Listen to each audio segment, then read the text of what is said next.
திருமண வாழ்க்கையில் அல்லது காதல் வாழ்க்கையில் தேர்ட் பார்ட்டி இன்வால்மெண்ட் இருக்கா, அல்லது இது வந்து ஒரு கிளவுட் தானா, உண்மை இல்லையா அப்படின்ற ஒரு ஒரு கன்ஃபியூஷன் உங்கள் லைஃப்பில் இருக்குது. திருமண வாழ்க்கையிலையும் சரி காதல் வாழ்க்கையிலையும் சரி இருக்குன்னா உங்களுக்கான பதிவு இதுதான். இந்த பதிவு ஒரு 20 இயர்ஸ்க்கு அபோவில் இருக்கவங்களுக்கு மட்டும்தான் நான் போட்டுட்ருக்கேன். இது வந்து பேக்டு டாரட் ரீடிங்காக நான் கொடுத்துட்ருக்கேன். ஸோ உங்கள் திருமண வாழ்க்கை அல்லது காதல் வாழ்க்கையில் நீங்கள் இந்த மாதிரி சஃபர்ஸில் இருக்கீங்கன்னா உங்களுக்கான ரீடிங் தான் இது. நம்ம யூனிவர்ஸ் கிட்ட கேட்கலாம். இந்த ரெசனேட் ஆச்சுன்னா மட்டும் இந்த ரீடிங்கை பாருங்கள். உங்களுக்கு ரெசனேட் கனெக்ட் ஆகலை, எனர்ஜிக்கு இந்த ரீடிங் கனெக்ட் ஆகலை, எனர்ஜிக்கு இதை ஃபீலே ஆகலை அப்படின்னீங்கன்னா பார்க்க வேண்டாம். ஸோ யூனிவர்ஸ் கிட்ட நம்ம டீப்பான ஒரு ப்ரேயர் கேட்டுட்டு ரீடிங் பார்க்கலாம்.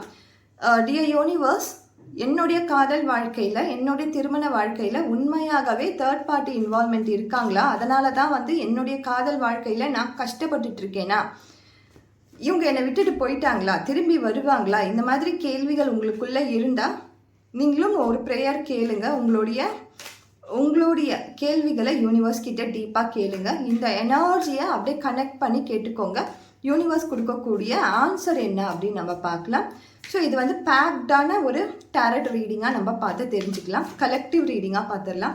ஸோ யூனிவர்ஸ் கொடுக்கக்கூடிய ஆன்சர்ஸ் என்ன? உங்களுடைய பார்ட்னர் உண்மையாகவே உங்களை சீட் பண்ணுறாங்களா? தேர்ட் பார்ட்டி இன்வால்மெண்ட் இருக்கா? அதனால தான் இப்போ நீங்கள் கஷ்டப்பட்டுட்டு இருக்கீங்களா? அவங்க சொல்கிறதெல்லாம் உங்கள் பார்ட்னர் உண்மையாகவே கேட்குறாங்களா அப்படின்னு நம்ம பார்த்துடலாம்.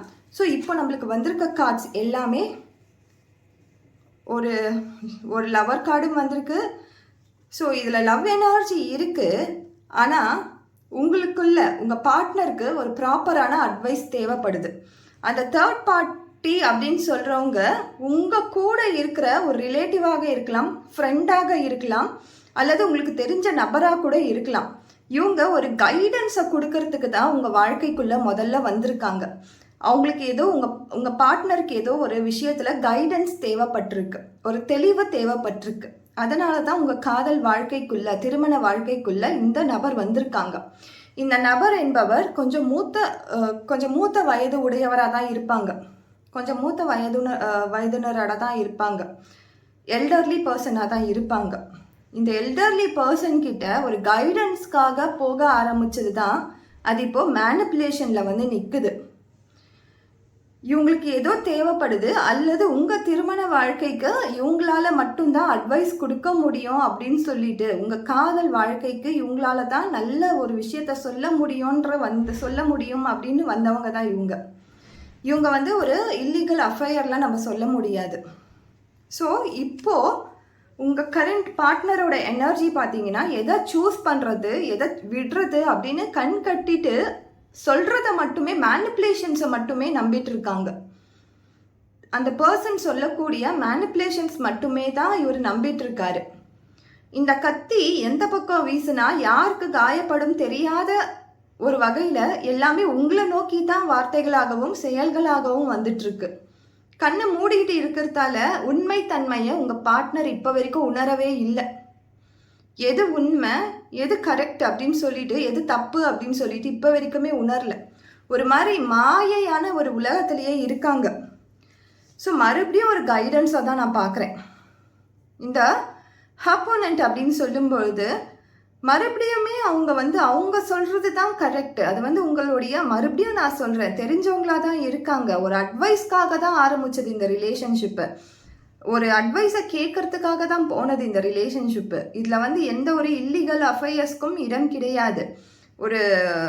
உங்களை விட்டுட்டு அவங்கக்கிட்ட போகணுன்னு அவங்க நினைக்கல. பட் அவங்க வந்து ஒரு மேனிப்புலேஷனில் இருக்காங்க, ஒரு மேனிப்புலேஷனான மாயைக்குள்ளே சிக்கிட்டு இருக்காங்க. அந்த மாயையிலேருந்து வெளியில் வரத்துக்கு அவங்களும் முயற்சி பண்ணிட்டு இருக்காங்க. ஆனால் இன்னும் அவங்க பிலீவ் பண்ணல.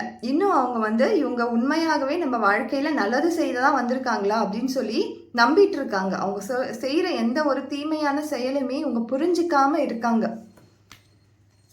ஸோ அடுத்ததாக உங்கள் பார்ட்னரோட எனர்ஜி பார்த்தீங்கன்னா கிங் ஆஃப் கப்பு. நான் பண்ணுறது தான் கரெக்டு, நான் பண்ணுற செயல்கள் எல்லாமே கரெக்டு, நீ மட்டும்தான் தப்பு, நீ பண்ணுறது எல்லாமே தப்பு.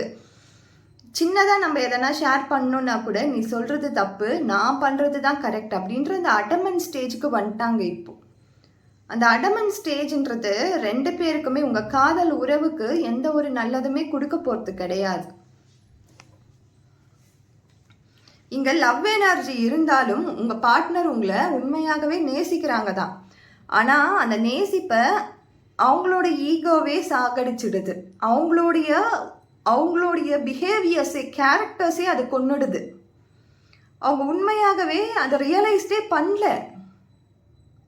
மற்றவங்கள நம்மள ஒரு பப்பட் மாதிரி ஆட்டி வைக்கிறாங்க. நம்ம உறவுக்குள்ளே நம்மளை நம்ம காதல் வாழ்க்கையை அனுபவிக்க முடியாமல் நம்மளை மாற்றி வைக்கிறாங்கன்னு சொல்லி அந்த ரியலைசேஷனே இல்லை. அவங்களுக்கு ரியலைசேஷனே இல்லாமல் ஒரு பப்பட் மாதிரி ஆடிட்டு இருக்காங்க. ஆனால் அந்த லவ் எனர்ஜி என்னை விட்டுட்டு போகாத, நான் உனக்காக தான் எல்லாமே பண்ணிட்டு இருக்கேன் அப்படின்ற அந்த உணர்வு உங்களுக்கு கொடுக்குறாங்க. ஆனால் அந்த உணர்வு உங்களை காயப்படுத்திக்கிட்டே இருக்கு. அவங்க கொடுக்குற நம்பிக்கை நான் ஒரே நாள் கூட நிலைக்காத ஒரு நம்பிக்கையாக இருக்குது. மறுபடியும் அந்த மேனிப்புலேஷன்ஸ் நடந்துக்கிட்டே இருக்குது உங்களுடைய வாழ்க்கையில்.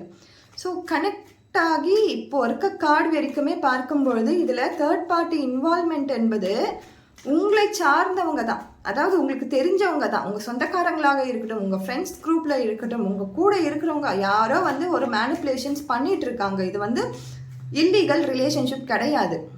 அடுத்ததாக நிகழப்போகிறது என்ன? உங்கள் பார்ட்னர் உண்மையாகவே திருந்தி தான் அவங்க கூட வருவாங்களா? இப்போ பிரிஞ்சிருந்தீங்கன்னா உங்களுக்காக யூனிவர்ஸ் கொடுக்கக்கூடிய கார்ட்ஸ் என்ன, மெசேஜ் என்ன, நீங்கள் என்ன இந்த ஸ்டெப்பில் நீங்கள் என்ன பண்ணணும் அப்படின்னு நம்ம பார்க்கலாம். ஸோ இதில் பார்த்தீங்கன்னா உங்களுடைய சைக்கிள் பிரேக் ஆக போகுது. இப்போ எல்லா கஷ்டமும் உங்கள் லைஃப்பில் நீங்கள் பட்டிருப்பீங்க, எல்லா துன்பத்தையும் பார்த்துட்ருப்பீங்க. உங்கள் ரிலேஷன்ஷிப்பில் உங்கள் பார்ட்னர் ஃபஸ்ட்டு இருந்த முகத்துக்கும் இப்போ இருக்க முகத்துக்கும் அத்தனை டிஃப்ரென்ஸ் நீங்கள் பார்த்துருப்பீங்க. ரொம்ப காயமடைஞ்சிருப்பீங்க. அதுலேருந்து வெளியில் வர போகிறீங்க. இது ஒரு நல்ல சைன். இது கண்டிப்பாக நீங்கள் இது அப்படியே நீங்கள் இதை சூஸ் பண்ணிக்கோங்க. உங்களுக்கான ஒரு வழியை நீங்களே சூஸ் பண்ண போகிறீங்க. இப்போ எல்லோரை பற்றியும் உங்களுக்கு கிளியராக தெரிஞ்சிருச்சு. யார் என்ன பண்ணுறா, யார் என்ன நம்ம லைஃப்பில் பண்ணியிருக்காங்க அப்படின்ற அந்த எல்லாமே உங்களுக்கு தெரிஞ்சிருச்சு. வித்தின் ஒரு 8 வீக்ஸ்க்குள்ளே, 8 வாரங்களுக்குள்ளே உங்கள் வாழ்க்கையில் ஒரு பெரிய மாற்றத்தை நீங்கள் கொண்டு வர போகிறீங்க. அது உங்களால் மட்டும்தான் நிகழப்போகுது. ஸோ அடுத்ததாக யூனிவர்ஸ் கொடுக்கக்கூடிய கிளியரன்ஸ் என்ன அப்படின்னு நம்ம ஒரே ஒரு கார்டு மட்டும் எடுத்து பார்த்துடலாம். ஸோ யூனிவர்ஸ் கொடுக்கக்கூடிய சைன் என்ன அப்படின்னு பார்த்தீங்கன்னா அதே தான். நீங்கள் நிறைய எஃபர்ட் நீங்கள் போட்டுட்டீங்க, கொஞ்சம் வெயிட் பண்ணுங்கள். இதுலேயுமே பார்த்தீங்கன்னா உங்களுக்கு 9 நம்பர், 8 to 9 வீக்ஸ்க்குள்ளேயே ஒரு ரிசல்ட்டை நீங்கள் பார்க்க போகிறீங்க. இந்த தேர்ட் பார்ட்டி இன்வால்மெண்ட்டில் உண்மையாகவே அந்த பர்சன் உங்கள் லைஃப்பில் இருந்து விட்டுட்டு போகிறத அல்லது உங்கள் பார்ட்னர் உங்களுக்கான ப்ரியாரிட்டேஷன் கொடுக்கறத நீங்கள் பார்க்க போகிறீங்க. உங்கள் காதல் வாழ்க்கையில் இன்னும் மென்மேலும் ஒரு பெரிய மாற்றங்களை நீங்கள் பார்க்க போகிறீங்க. எத்தனையோ சஃபர்ஸ் நீங்கள் போட்டுட்டீங்க, எத்தனையோ விஷயங்களை நீங்கள் கடந்து வந்திருக்கீங்க, எத்தனையோ தோல்விகளை நீங்கள் பார்த்துட்டீங்க, எத்தனையோ விதமான வழிகளையும் நீங்கள் பார்த்துட்டீங்க. ஸோ இப்போது கவனமாக இருக்க வேண்டிய விஷயங்கள் என்னென்னா இதுதான். நீங்கள் 2 பேருமே இந்த பர்சன் சொல்கிறத கேட்டு தான் நடந்துக்கிட்டு இருக்கீங்க இப்போ இருக்க சிச்சுவேஷனில். ஸோ இது எல்லாமே மாறும். நீங்கள் இதை ரெமிடியாக பண்ணுங்கள். ஒரு டியூஸ்டே துர்கை அம்மனுக்கு நீங்கள் ஒரு விளக்கு போட்டுட்டு அங்கே இருக்கிறவங்களுக்கு தானம் கொடுத்துட்டு வாங்க. உங்கள் கையில் இருக்க தானத்தை கொடுத்துட்டு வாங்க. இந்த டியூஸ்டே, இந்த 8 வாரம் இந்த ரெமிடியை பண்ணி பாருங்கள். கட்டாயம் இந்த சேரிட்டி நீங்கள் உங்கள் கையில் இருக்கிறத ஏதோ ₹1 ₹2 நீங்கள் கொடுத்துக்கிட்டே வாங்க. உங்கள் வாழ்க்கையில், உங்கள் காதல் வாழ்க்கையிலையும் சரி, உங்களுடைய திருமண வாழ்க்கையிலையுமே ஒரு நல்ல ஒரு மாற்றத்தை நீங்கள் பார்ப்பீங்க. உங்கள் பார்ட்னர் கட்டாயம் உங்களை நோக்கி அவங்களுடைய தாட்ஸ் அண்ட் திங்கிங் வரும். அந்த தேர்ட் பார்ட்டி இன்வால்மெண்ட் உண்மையாகவே உங்களுக்கு மேனிப்புலேஷன்ஸ் இருக்குது, உண்மையாகவே ஒருத்தவங்களால நீங்கள் சஃபர் பண்ணிட்டு இருக்கீங்கன்னா இது எல்லாமே கம்மியாகும். நீங்கள் எவ்ரி டியூஸ்டே நீங்கள் துர்கை அம்மனுக்கு உங்கள் வீட்டில் கூட ஒரு விளக்கேற்றுங்க. எனக்கு கோவிலுக்கெல்லாம் போக முடியலன்னா கூட விளக்கேற்றிட்டு உங்களுக்கு தெரிஞ்சவங்களுக்கோ அல்லது யாருக்கு தேவைப்படுதோ அவங்களுக்கு ஒரு சேரிட்டியாக உங்களால் கையில் கிடைச்சதை நீங்கள் கொடுத்துட்டே வாங்க. ஒரு 8 வாரம் இதை செய்யுங்க. உங்கள் வாழ்க்கையில் கண்டிப்பாக ஒரு மாற்றத்தை ஏற்படுத்துவாங்க துர்கை. ஸோ கரண்ட் சிச்சுவேஷனல் கார்டில் உங்களுக்கு கிடைச்சிருக்க கைடன்ஸ் என்ன அப்படின்னு நம்ம பார்க்கலாம். ஸோ இதில் பார்த்தீங்கன்னாலே தெரியும், தி டிராகன் ஃப்ளை, அதே மாதிரி சோல்மேட். ஸோ இந்த ரிலேஷன்ஷிப்புன்றது ஆன் அண்ட் ஆஃப்ல இருக்குது, பிரச்சனைகளில் தான் இருக்குனாலும் இந்த பார்ட்னர் உங்களை விட்டுட்டு போக மாட்டாங்க, நீங்களும் இவங்களை விட்டுட்டு போக மாட்டீங்க. 2 பேருமே ஒரு சோல்மேட்டாக தான் இருக்கீங்க. இந்த டிராகன் ஃப்ளை அப்படின்னு சொல்லும்போது so find out the change. ஒரு சேஞ்சை மழை வருவதற்கு முன்னாடி தான் இந்த தும்பி சொல்கிற இந்த ட்ராகன் ஃப்ளை எல்லாம் நம்ம பார்ப்போம். அதே மாதிரி உங்கள் வாழ்க்கையிலையுமே ஒரு சேஞ்ச் உருவாக போகுது. இந்த காலம், இந்த மழைக்காலமோ அல்லது ஏதோ ஒரு காலம் இப்போ நிகழ்ந்துட்டு இருக்குதுல்ல, அது மாதிரி ஒரு ஸ்ப்ரிங், ஒரு நல்ல சீசன் உங்கள் லைஃப்பில் நடக்க போகுது உங்கள் லவ் அண்ட் ரிலேஷன்ஷிப்பில். ஸோ அதற்காக நீங்கள் பண்ண வேண்டிய விஷயம் நான் ஆல்ரெடி ஒரு ரெமெடி சொல்லியிருக்கேன். ஸோ நியூ ஃபேஸஸ்க்கு ரெடி ஆகுங்க, யூனியனுக்கு ரெடி ஆகுங்க. நீங்கள் திரும்ப திரும்ப திரும்ப ஒரே பிரச்சனையே பேசாதீங்க. உங்களுக்கு புரிஞ்சிருக்கும் ஒரு மேனிப்புலேஷன் நடக்குது, இவங்களால தான் நடக்குது இப்போன்னு உங்களுக்கு தெளிவாக தெரிஞ்சிருக்கும். ஸோ திரும்பி அதே நபரை பற்றி, அதே பிரச்சனைகளை பற்றி பேசாமல் என்ன பண்ணலாம் அப்படின்றத பற்றி யோசனை பண்ணுங்க. உங்கள் காதல் வாழ்க்கையில் கட்டாயம் துர்கா உங்கள் வாழ்க்கையில் ஏதோ ஒரு பெரிய அற்புதத்தை நிகழ்த்திட்டும். இந்த ரெமடியை நீங்கள் கண்டிப்பாக பண்ணி பாருங்கள். உங்கள் பூஜை அறையில் கூட துர்கா தேவியை நினச்சி செவ்வாய் அன்று காலை இல்லைன்னா மாலை ஏதோ ஒரு டைமில் உங்களுக்கு தோதுவான டைமில் ஒரு விளக்கு மட்டும் ஏற்றுங்க. என்னுடைய பார்ட்னர் என் கூட இருக்கணும், இந்த மேனிப்புலேஷன்ஸ்லாம் கம்மியாகி எங்களுடைய வாழ்க்கை என்பது ரொம்ப நல்ல சந்தோஷமாக மாறணும் அப்படின்னு சொல்லி நீங்கள் கேட்டு நம்பிக்கையோடு ஏற்றிட்டு வாங்க. இந்த 8வது வாரம் முடியும் பொழுது கண்டிப்பாக உங்கள் வாழ்க்கையில் ஒரு சிறப்பான நிகழ்வை நீங்கள் பார்ப்பீங்க. நம்பிக்கையோடு ஏற்றுங்க. Thank you so much.